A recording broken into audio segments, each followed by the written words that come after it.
Good afternoon આરતી. આપણે જોઈ રહ્યા છીએ કે સવારથી જ આ એક બહુ જ મોટા સમાચાર આપણી સમક્ષ આવતા જોવા મળી રહ્યા છે. ખાસ કરીને યુએસના રાષ્ટ્રપતિ જે છે તેઓ કોઈ એક દેશ સાથે તેઓ આ ટ્રેડ ડીલ કરશે તેવી તેમને જાહેરાત પણ કરી છે.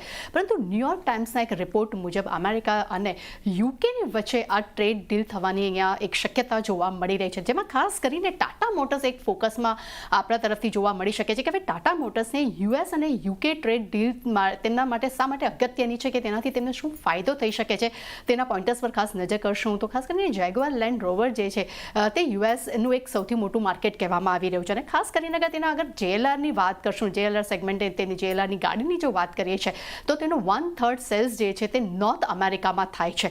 એટલું જ નહીં, જેએલઆરનું યુએસમાં હાલમાં કોઈ પ્રકારનું મેન્યુફેક્ચરિંગ યુનિટ નથી, પરંતુ તેનું જે સેલ્સ છે તે ખૂબ જ અપર લેવલ્સ પર જોવા મળે છે. અને ખાસ કરીને જેએલઆરનું જે વેચાણ જે છે તેનો લગભગ 30%ની આવકનો હિસ્સો જે છે તે જેએલઆર વેચાણથી કંપનીને થતો હોય છે. એટલું જ નહીં, પરંતુ અગર જો આ ડીલ થાય છે તેને કારણે કરીને કંપનીના એપિટ માર્જિનને પણ એક સપોર્ટ મળી શકે છે. તેના માર્જિન જે છે તે યથાવત રાખવામાં કંપનીને એક મદદ પણ મળી શકે છે. અને ખાસ કરીને આપણે જોયું હતું કે યુએસએ અને પહેલાં જ ઓટો ટેરિફ પર વિદેશી ગાડીઓ પર તેમને 25% ટેરિફ લગાડવાની તેમને જાહેરાત કરી હતી, જે 1 એપ્રિલથી લાગુ થવાની હતી. જે બીજા દેશો જે ગાડીઓ બનાવે છે તેના પર તેઓ ટેરિફ લાગુ કરવાના હતા. પરંતુ હવે જોવાનું રહેશે કે આ યુએસ અને યુકે વચ્ચે અગર જો ડીલ થાય છે તો ટાટા મોટર્સને કેવી રીતે ફાયદો થઈ શકે છે, જે આપણે જાહેર પણ કરીશું. નો ડાઉટ આજે સવારથી જોઈ રહ્યા છે કે ટાટા મોટર્સમાં એક સારી ખરીદારી જોવા મળી હતી, પરંતુ અત્યારે એક માર્કેટમાં દબાણ આવ્યું છે, તેનું ઇમ્પેક્ટ ક્યાંક ને ક્યાંક થોડું ઘણું અત્યારે આપણે જોઈ રહ્યા છીએ. જી, તો ખાસ કરીને એક ડીલ થવાની સંભાવનાના લીધે એક ફોકસ ટાટા મોટર્સ પર બનતો દેખાઈ રહ્યો છે. આભાર તૃપ્તિ આપનો સમગ્ર માહિતી આપવા માટે. તો જે રીતે જોઈ રહ્યા છે એક સારી મુવમેન્ટ અને 0.5% વધુની અપસાઇડ ટાટા મોટર્સ હજી પણ આપણને બતાવી રહ્યું છે. જગદીશજી, કઈ રીતે જોઈ રહ્યા છો ટાટા મોટર્સ? કારણ કે જો એફટીએની ડીલ થયા બાદ બીજું એક પોઝિટિવ ટ્રિગર જે છે તે અહીંયાથી બનતું દેખાઈ રહ્યું છે. જો આ યુએસ અને યુકે વચ્ચે ડીલ થાય છે તો પછી જે રીતે જેગુઆર લેન્ડ રોવર માટે યુએસ મોટું માર્કેટ રહેતું દેખાઈ રહ્યું છે, એને કારણે એક ફોકસ જે છે તે આપણને અહીંયા બનતું દેખાઈ શકે છે. અને કઈ રીતે જોઈ રહ્યા છો ટાટા મોટર્સ માટે? કારણ કે એફટીએના સમાચાર બાદ સતત આપણે જોઈ રહ્યા છીએ ઓટો સેક્ટર ઓવરઓલ પણ પ્રદર્શન જે છે તેનું સુધરતું દેખાઈ રહ્યું છે. અહીંયા કઈ રીતે ધ્યાન રાખી રહ્યા છો આ સમાચારને લઈને? તમે જુઓ તો ફ્રી ટ્રેડ એગ્રીમેન્ટ યુકે સાથે કર્યો છે, it's a win win for India only. કારણ કે ઇન્ડિયાના ઓલ એક્સપોર્ટ્સ જે યુકેને આપણે કરીએ છીએ ના એ લગભગ 0 ડ્યુટી બેનિફિટ્સ કરવાના છે. અને લગભગ it will open the access of one of the world's most affluent and consumption driven market. એ સૌથી મોટો એડવાન્ટેજ છે. ટૂંકાણમાં કહો તો આજે એફટીએ ફાઇનલ થયું છે તે ઇન્ડિયા અને યુકે વચ્ચેનો જે ટ્રેડ છે it is expected by 2030 it will be about $60 billion. અને zero duty on 99% of the Indian exports to UK. એટલે લગભગ તમે જુઓ તો એમએસએમઈને પણ બહુ મોટો ફાયદો થશે. અને ઇન્ડિયાએ પણ પોતાની ડ્યુટી તારીફ સ્લેશ કરી છે 90% ઓન બ્રિટિશ પ્રોડક્ટ. એ લોકોને ટેક્સટાઇલ સેક્ટરને એ લોકો કરશે. છેલ્લા 3 વર્ષથી આ એગ્રીમેન્ટ ચાલતો હતો. અને આ બાયોલેટરલ એગ્રીમેન્ટમાં આપણે જાણીએ છીએ તે પ્રમાણે જે એક્સપેક્ટેશન છે 2030 સુધીના એ ક્વાઇટ એમ્બિશિયસ છે. અને આખી જે ઇન્ડસ્ટ્રી છે આપણી, ખાસ કરીને એમએસએમઈ છે, એને પણ એક બહુ મોટો ફાયદો થવાની શક્યતા છે.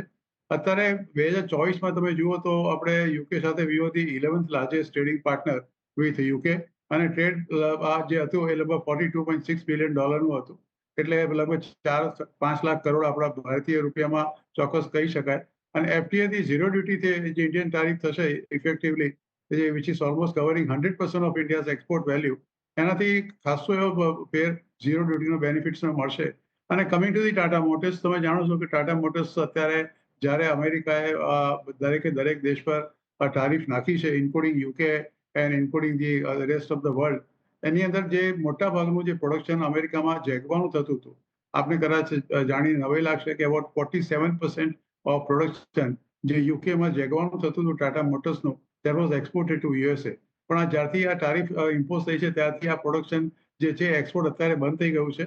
એટલે આજે સવારે જે ટ્રમ્પ સાહેબે જાહેરાત કરી કે સાંજે હું એક મોટા સમાચાર ટ્રેડ ડીલના આપવાનો છું, એમાં લોકો ઘણી બધી વસ્તુ કરતા હતા. કારણ કે જાપાન છે, સાઉથ કોરિયા છે, ઇન્ડિયા છે અને યુકે છે.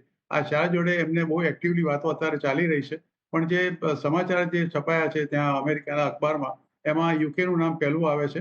એટલે શક્ય છે કે આજે આ એફટીએ એની સાથે પણ એ લોકો સાઇન કરી શકે છે. તેને આપણે of course it is not known as FTA, it is known as BTA, bilateral trade agreement. એટલે મારું માનવું છે કે જે અત્યારે એક્સપોર્ટની અત્યારે સુવિધા આની પાસે અવેલેબલ છે, અને ફોર ધ ટાઈમ બિંગ થોડું જોગાનું માર્કેટ ઓછું થયું હોય દેટ ડેફિનેટલી ટાટા મોટર્સ પાસે એક બહુ મોડું ઓપનિંગ ઇન્ડિયાનું પણ એને મળી રહેવાનું છે. એટલે જુઓ, ખાસ કરીને ટાટા મોટર્સને લઈને એક આ મહત્ત્વના સમાચાર બનતા દેખાઈ રહ્યા છે. જો યુકે સાથેની આ જે ડીલ આપણને આગળ વધતી જોવા મળે છે તો પછી અહીંયાથી એક પોઝિટિવ જોવા મળશે, એટલે એના પર એક ધ્યાન રાખીશું. પરંતુ હેમેનજી, જુઓ, ટાટા મોટર્સનું કાઉન્ટરમાં આજે સવારે જ્યારે ખોલ્યું ત્યારે તેજી જોવા મળી, અને તેજીમાં થોડોક એક અણસાર એક સારા બ્રેકઆઉટનો આવ્યો હતો, પરંતુ 700ના લેવલે ઓલમોસ્ટ એક થાક ખાધા બાદ આજે કાઉન્ટર દિવસના નીચલા સ્તરે આવી ગયું છે. આજે એવી પણ આશા જાગી હતી કે સપ્ટેમ્બર મહિના બાદ 100 દિવસની મૂવિંગ એવરેજને પાર કરે, પરંતુ એ પણ થોડીક નિષ્ફળ ગઈ છે. જોકે વોલ્યુમ સારા છે હજી પણ, અને ગઈકાલના દિવસના હાઈ નથી તોડ્યા, એટલે હજી થોડીક આશા બનેલી છે. લાગે છે અહીંયાથી હજી કોઈ તેજી બને કે પછી થોડુંક અહીંયા હવે સાચવીને ચાલવું જોઈએ? થોડું સાચવીને ચાલવું જોઈએ નીરજ, કારણ કે તમે જોશો તો 540 વાળો 700 આવી ગયો. હવે અડધો થઈ ગયો છે, અડધાથી વધારે ઘટ્યો છે, પણ બોટમથી આ ઘણું થઈ ગયું ઇન ટર્મ્સ ઓફ પર્સન્ટેજ. અને 720ની આસપાસ બહુ સ્ટ્રોંગ રેઝિસ્ટન્સ લેવલ છે. અને આજે જે ગેપ અપ ખુલ્યો, એ ગેપ અપ નોર્મલી ટકતા નથી. માફ કરજો, નોર્મલી ગેપ અપ ટકતા નથી, એટલે આઈ થિંક થોડુંક સાવધાન રહેવું જોઈએ. 720ની ઉપર બંધ આવે છે અને સસ્ટેન કરે છે તો તમારે બીજા એટલીસ્ટ 7% અપસાઇડ દરવાજા ખુલી જશે. પણ એની પહેલા મને લાગે છે કદાચ કરેક્શન આવી શકે, પણ હજી જે રિકવરી છે 540ની એ પૂરી નથી થઈ. મને લાગે છે કદાચ જીઓ પોલિટિકલ ઇસ્યુ કદાચ શાંત પડે તો તમારે 1-2 દિવસમાં 720 પાછો ટેસ્ટ એટલે ત્યાં આવી શકે એવી શક્યતા છે. તો વ્યૂ અહીંયા બનતો દેખાડો છે ટાટા મોટર્સ માટે. ખાસ કરીને 720ના લેવલ્સ ઇમ્પોર્ટન્ટ છે. એની ઉપર નીકળે છે તો પછી 7% તેજી હજી આપણને એડ થતી દેખાઈ શકે છે. ત્યાં સુધી થોડું વેટ એન્ડ વોચની સ્થિતિ ટાટા મોટર્સ માટે બનતી દેખાઈ રહી છે. પણ એ સાથે